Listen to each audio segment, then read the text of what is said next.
Assalamualaikum warahmatullahi wabarakatuh. Perkenalkan, nama saya Zayan Zainufida dari kelas 11A. Saya di sini akan menjelaskan mengenai masuk dan perkembangan penjajahan bangsa Eropa di Indonesia, yaitu tentang kekuasaan Komisaris Jenderal. Jadi, saya akan membagi penjelasan kali ini menjadi dua. Yang pertama, latar belakang pemerintahan Komisaris Jenderal dan Gubernur Jenderal, dan yang kedua tentang kebijakan awal pemerintahan Komisaris Jenderal. Latar belakang pemerintahan Komisaris Jenderal dan Gubernur Jenderal. Tahun 1816, Raffles mengakhiri pemerintahannya di Hindia.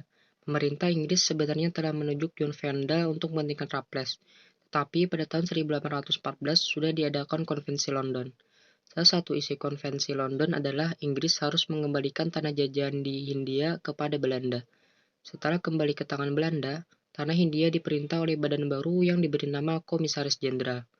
Komisaris Jenderal ini dibentuk oleh Pangeran William VI yang terdiri atas 3 orang, yakni Cornelis Theodorus Eliot sebagai ketua, Arnold Ardian Busquets sebagai anggota, dan Alexander Gerard Philipp Baron van der Capellen sebagai anggota. Sebagai rambu-rambu pelaksanaan pemerintahan di negeri jajahan, Pangeran William VI mengeluarkan undang-undang pemerintahan untuk negeri jajahan atau disebut dengan Regeringsreglement pada tahun 1815. Salah satu pasal dari undang-undang tersebut menegaskan bahwa pelaksanaan pertanian dilakukan secara bebas. Hal ini menunjukkan bahwa ada relevansi dengan keinginan kaum liberal sebagaimana diusulkan oleh Hendrik van Hogendorp.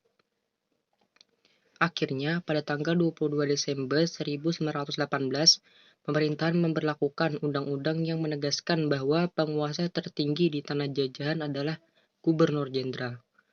Pada 1919, kepala pemerintahan Hindia Belanda mulai dipegang oleh Gubernur Jenderal yaitu Godard Alexander Gerard Philipp Baronellen van der Capellen pada tahun 1916 sampai 1824.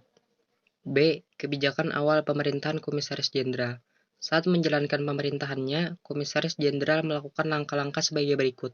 1. Sistem residen tetap dipertahankan. 2. Dalam bidang hukum, sistem juri dihapuskan. 3. Kedudukan para bupati sebagai penguasa feodal atau feodal tetap dipertahankan. 4.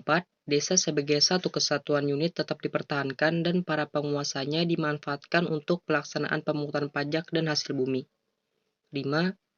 Dalam bidang ekonomi memberikan kesempatan kepada pengusaha-pengusaha asing untuk menanamkan modalnya di Indonesia.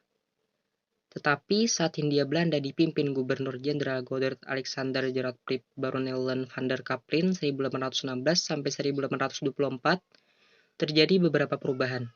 Kebijakan van der Capellen itu berkembang ke arah sewa tanah dengan penghapusan peran penguasa tradisional atau bupati dan para penguasa setempat. Kemudian van der Capellen juga menarik pajak tetap yang sangat memberatkan rakyat.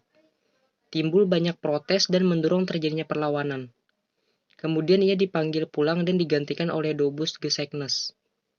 Ia berkeinginan membangun modal dan meningkatkan ekspor. Tetapi program ini tidak berhasil karena rakyat tetap miskin sehingga tidak mampu menyediakan barang-barang yang diekspor. Yang terjadi justru impor lebih besar dibandingkan ekspor. Tentu ini sangat merugikan bagi pemerintahan Belanda. Kondisi tanah jajahan dalam kondisi krisis. Kas negara di negeri induk pun kosong. Hal ini disebabkan dan banyak tersedot untuk pembiayaan perang. Sebagai contoh, perang di Ponorogo yang baru berjalan 1 tahun sudah menguras dana yang luar biasa. Sehingga pemerintahan Hindia Belanda dan pemerintahan negeri induk mengalami kesulitan ekonomi. Kesulitan ekonomi Belanda ini semakin diperberat dengan adanya pemisahan antara Belanda dan Belgia pada tahun 1830. Dengan pemisahan ini, Belanda banyak kehilangan lahan industri sehingga pemasukan negara juga semakin berkurang. Mungkin itu saja penjelasan mengenai kekuasaan Komisaris Jenderal. Semoga bermanfaat untuk semuanya. Sekian, terima kasih. Wassalamualaikum warahmatullahi wabarakatuh.